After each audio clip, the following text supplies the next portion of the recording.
Kichwa cha somo kinasema ukombozi wa vinywa au kinywa pamoja na nguvu ya maneno iliyo nyuma ya vinywa vyetu. Ukombozi wa kinywa pamoja na nguvu iliyo nyuma ya maneno ya kinywa.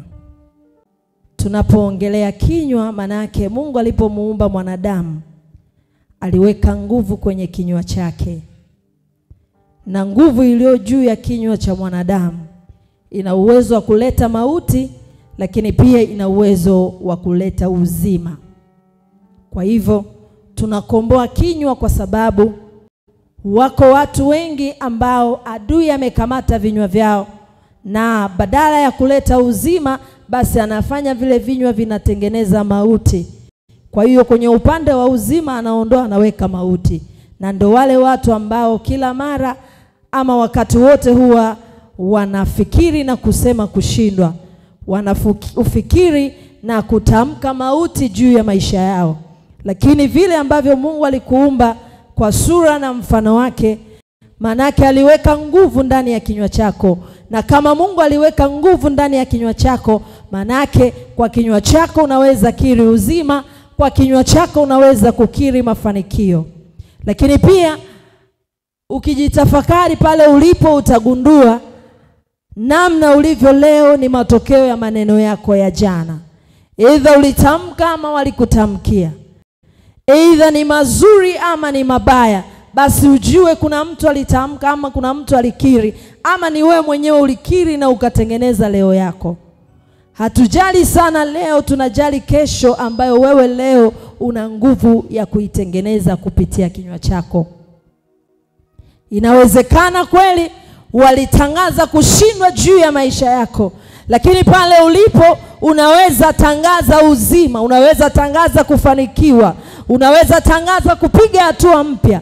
Kwa maana nyingine unaweza kubadilisha historia walioijenga kwako na ukajenga historia mpya ya peke yako kupitia kinywa chako. Bwana Yesu asifiwe. Niliwaambia hapa siku moja, watu wengi sana tunajua kuchagua ni nini chakula, lakini hatuchagui ni nini cha kuongea. Watu wengi ni vizuri sana ama tuna muda maalum kwamba asubuhi nitakunywa chai, mchana nitakula lunch, jioni nitakula chakula cha jioni, lakini vile tunajua kupangilia chakula hatuna ufahamu kwenye kupangilia maneno. Na kwa sababu tuna ufahamu mzuri wa kupangilia chakula, tuna afya njema, tuna miili mizuri na mionekano mizuri, lakini maisha yetu ya mafanikio ni mabaya. Ni kweli tuna afya nzuri na umri umeenda, hatujaolewa. Kwa nini?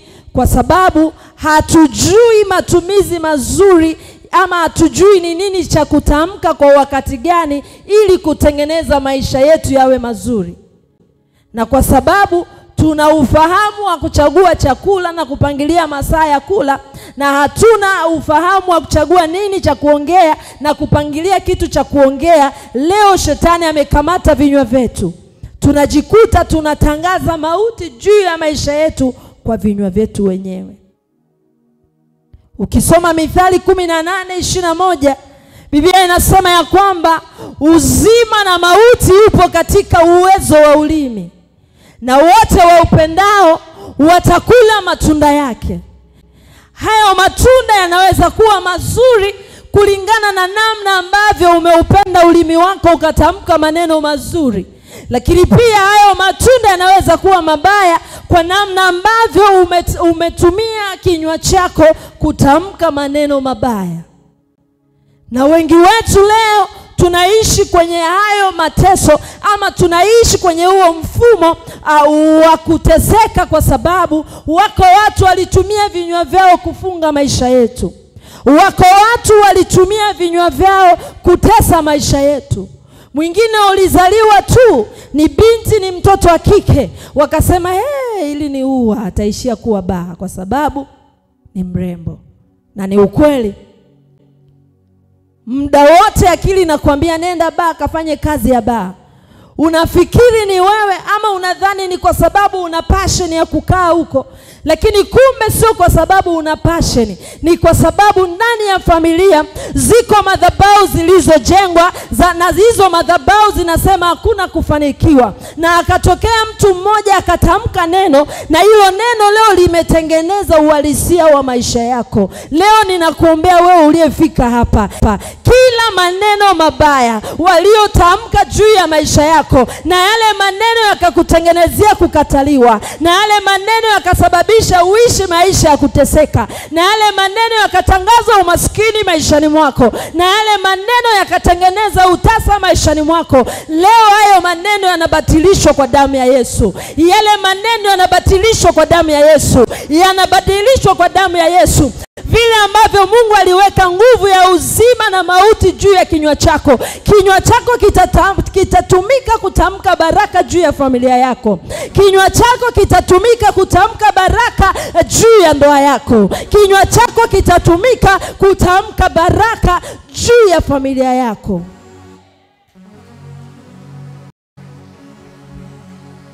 Haleluya.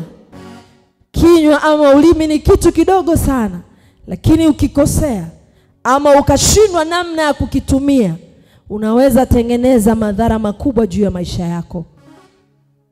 Unaweza shangaa unafunga maisha yako peke yako, lakini kumbe ni kwa sababu tu ulishindwa kutamka ama kutumia kinywa chako vizuri.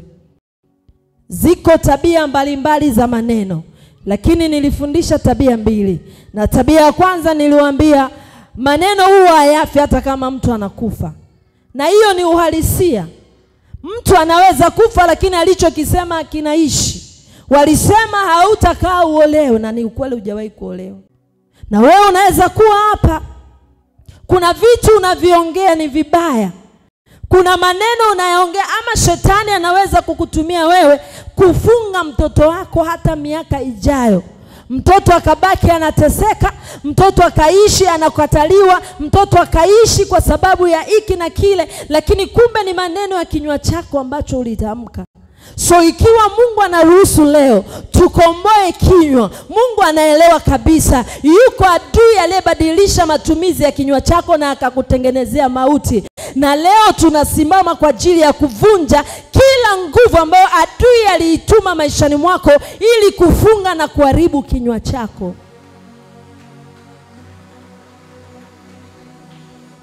Bwana Yesu asifiwe. Mwingine anaweza sema mimi sijawahi kusema, lakini ndani ya moyo wako huwa unawaza nini? Hasa pale unapokuwa unapitia changamoto, huwa unadiscuss nini na akili yako? Mara nyingi watu wengi wanakata tamaa ya ndani. Na akisha kata tamaa ndani, anaanza kujikatia tamaa mwenyewe na anasema kimoyomoyo, mimi hapa hivi, hapana, hapa siwezi kufanikiwa. Hapa hivi hapana. Hivi wanaume wanavyonitesa siwezi kuolewa. Hivi mama yangu anateseka kwenye ndoa, hapana, mimi siwezi kuolewa. Hivi baba yangu anateseka, mimi sio, nitalipa kisasi. Na wako watu anajiapia ndani, na kwa sababu anaapa ndani, udhihirisho wa kile anachokiapa unadhihirika nje. Maana Biblia inasema ya kwamba namna aonavyo mtu nafsini mwake ndivyo alivyo. Unavyojiona ya kwamba ama unapojisemea ndani kwamba mimi nitalipiza kisasi. Kumbuka Biblia inasema ya kwamba kisasi ni cha Bwana. Ikiwa Biblia inasema kisasi ni cha Bwana, shetani kazi yake ni kuhakikisha unakosana na Mungu. Shetani kazi yake ni kuhakikisha unapishana na Mungu. Shetani kazi yake ni kuhakikisha unaacha kuyatimiza mapenzi ya Mungu. So ukikaa kwenye nafasi ya kulipiza kisasi, shetani atahakikisha kile ulichojisemea ndani yako ambacho kitakufanya ufarakane na Mungu kinatimia ili maisha yako yawe mabaya. Leo kila nguvu iliyotumwa kukamata nafsi yako ili ya kwamba kila wakati wewe unakiri udhaifu, kila wakati wewe unakiri kushindwa, kila wakati wewe unakiri kutokufanikiwa, kila wakati wewe unakiri udhaifu, leo ile nguvu inakuachia kwa jina la Yesu. Ile nguvu inakuachia kwa jina la Yesu. Ile nguvu inaachia watoto wako kwa jina la Yesu. Haleluya. Tabia ya kwanza ya neno, maneno huwa yanaishi, hayafi hata kama mtu atakufa. Tabia ya pili ya maneno, maneno ni mbegu. Na kama ni mbegu lazima itaota. Chochote unachokisema utavuna tu kwa wakati wake. Biblia pia inasema chochote apandacho mtu atavuna. Lakini ikiwa Mithali 18:21 inasema ya kwamba uzima na mauti upo katika uwezo wa ulimi, na wote waupendao watakula matunda yake. Matunda ni matokeo ya. Ikiwa unapanda mabaya, hiyo ni mbegu utavuna. Na bahati mbaya sana, mbegu huwa inapandwa moja, lakini matokeo huwa ni mengi. Unaweza panda punje moja ya muhindi, lakini ile punje moja itazaa mbegu nyingine nyingi zaidi ya ile moja. Na ndio pale ambapo neno lako moja unalolisema leo ni mbegu unapanda juu ya maisha yako, na lile neno linaweza leta matokeo makubwa tena mabaya juu ya maisha yako. Unajiuliza, hivi ni kwa nini huyu mtoto hapendi shule? Unajiuliza, ni kwa nini huyu mtoto hanipendi? Unajiuliza, hivi ni kwa nini huyu mtoto hapendi kwenda kanisani? Unajiuliza, hivi ni kwa nini huyu mtoto hanisikii? Kwa nini huyu mtoto hanitii? Kwa nini huyu mtoto hafanyi 1 2 3? Kumbe tu siku moja uliogundua ndani yako una mimba na ukajikataa, ndio siku ile ile ulipanda roho ya kukataliwa juu ya mtoto, na unaona matokeo. Kwa nini? Neno ni mbegu. Na kama ni mbegu linaota. Bwana Yesu asifiwe. Lakini tabia ya tatu ya neno, neno ni uzima. Neno ni uzima. Neno limebeba uzima, lakini pia limebeba mauti. Kwa maneno yako unaweza kuua. Kwa maneno yako unaweza kuleta uzima juu ya maisha yako. Kwa maneno yako unaweza kuua biashara yako. Kwa maneno yako unaweza leta uzima juu ya biashara yako. Kwa maneno yako unaweza kuua ndoa yako, lakini kwa maneno yako pia unaweza leta uzima juu ya ndoa yako. Kile shetani anakifanya, anaweka nguvu ndani yako, na ile nguvu badala ya kuleta uzima inaleta mauti. Ndio unajikuta mara zote unapopita kwenye changamoto huwa hauoni solution. Mara nyingi akili inakwambia tu hapa hauwezi kufanikiwa. Na ndio kile ambacho unakikiri kwa kinywa chako, na mwisho wa siku ni ukweli, unaua maisha yako. Mara nyingi kile unachomwambia mtoto ndicho huwa kina develop kwenye akili yake. Ikiwa mara kwa mara huwa unamwambia mtoto we ni mjinga, we hauna akili, automatically mtoto anakuwa akielewa kwamba mimi sina akili.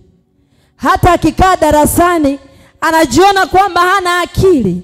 Hata akikaa katikati ya watoto wengine waliochangamka anajiona kama hana akili. Lakini ukweli sio kwamba hana akili, ni ana akili, ila neno lako ndio linasababisha ndani yake ajione kwamba hana akili. Na kwa sababu shetani kazi yake ni kuharibu hatima, anaharibu ufahamu wa mtoto moja kwa moja. Bwana Yesu asifiwe. Haleluya. Wengi leo tunateseka, lakini kumbe ni kwa sababu ya kile ambacho wazazi wetu walitutamkia, kikaua nguvu ya mafanikio ndani yetu. Bwana Yesu asifiwe. Haleluya. Mimi nakupa tu mfano ambao uko hai, wa kwamba maneno yana uzima, lakini neno pia linaweza kuleta mauti. Bwana Yesu asifiwe. Sisi tulikuwa kwenye familia moja hivi tukiwa watoto. Waliotufuata baadaye walifaidika. Lakini sisi wa kwanza ndo tunaonjaga ule upendo, ama ile mzazi kama sijui niseme ni anajifunzia kulea kwa watoto wa kwanza, sielewi. Lakini tu nielewe kwa maana hiyo.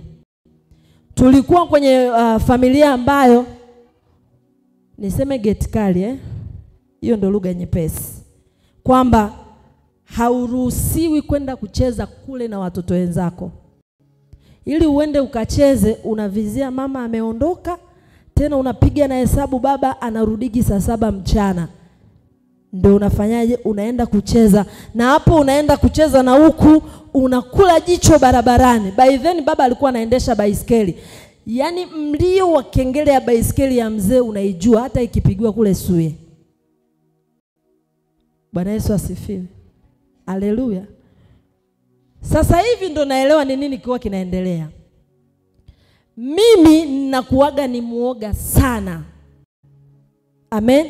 Sipendagi kufarakana na wazazi. Kwa hiyo kila ambacho baba anasema ama mama anasema ninatii. Bwana Yesu asifiwe. Kwa nini? Sitaki kugombana na wazazi. Kwa hata kama watoto wanacheza hapo, mimi nitakaa niwe mlinzi. Naangalia baba akija hivi nawaambia wenzangu mzee huyo hapo. Watu wote wasitishe michezo. Bwana Yesu asifiwe. Kumbe vile tulikuwa tunakatazwa kwenda kucheza, sikuwa najua, ila leo ndo najua kama waliua passion ya michezo ndani yangu. Na ndio maana mimi kuna michezo sijai kucheza. Amen. Mkiniona hapa mimi sijui kucheza mziki msishangae. Ni mazingira. Haukuwa, yani hauna uhuru wa kufanya kitu chochote ambacho ni cha furaha kwako. Kwa hiyo unajikuta kila kitu unafanya kwa hofu. So kama una ujasiri ndani yako ndo unaweza fanya. Lakini kama hauna ujasiri kama nilivyokuwa mimi, haufanyi. Ndio wenzako wakiwa wanacheza redo unakuwa tu unakula chabo kwa mbali. Wenzako wakiwa wanacheza netball unakula chabo kwa mbali. Kumbe kufanya vile ni kuua passion ya watoto. Kwa hiyo wewe mzazi ambaye uko hapa, unaweza kumwambia tu, wewe usiende kucheza, unatakiwa usome. Mtoto yote anastahili kucheza. Amen. Maana kwanza kule ndo akili yake inachaji mara 2. Anaelewa ukichezea udongo utapata kifua, maana sana jimwagia vumbi pale na anakohoa. Bwana Yesu asifiwe. Unamfundisha kwa vitendo, usichezee udongo maana ukichezea udongo unapata kikohozi, na si anakohoa. Anajifunza. Bwana Yesu asifiwe. Lakini wakati mwingine sisi tunakosea, tunakuwa tunakataza kila kitu, tukidhani kama ndo tunawafundisha, kumbe kuna vitu tunaviua ndani yao kwa vinywa vyetu. Leo ninakuombea wewe baba ambaye uko hapa, wewe mama ambaye uko hapa, uwe free kwa mtoto wako, usimfunge. Haleluya. Bwana Yesu asifiwe. Sijasema sasa ndo umfungulie azurure mtaa wote wamjue yeye. Lakini mpe mtoto uhuru, anataka kucheza mwache acheze. Manake pale kwanza ndo utajua ndani yake Mungu aliweka passion gani, Mungu aliweka nini, Mungu ni kipi cha tofauti ambacho alikiweka kwake tofauti na watoto wengine. Lakini kama uoni, kama ufanye hivyo ndugu, utaua vipawa vya watoto ambavyo viko ndani yao. Na ujue mizimu ya ukoo. Tumezaliwa kwenye familia za Kiafrika, familia ambazo mtoto akizaliwa anachanjwa chale, familia ambazo mtoto akizaliwa anafungwa irizi, familia ambazo mtoto akizaliwa anatemewa mate, familia ambazo mtoto akizaliwa nywele zinachukuliwa zinaenda kuwekwa kwenye migomba, familia ambazo mtoto akizaliwa akioga maji yanaenda kuchimbiwa.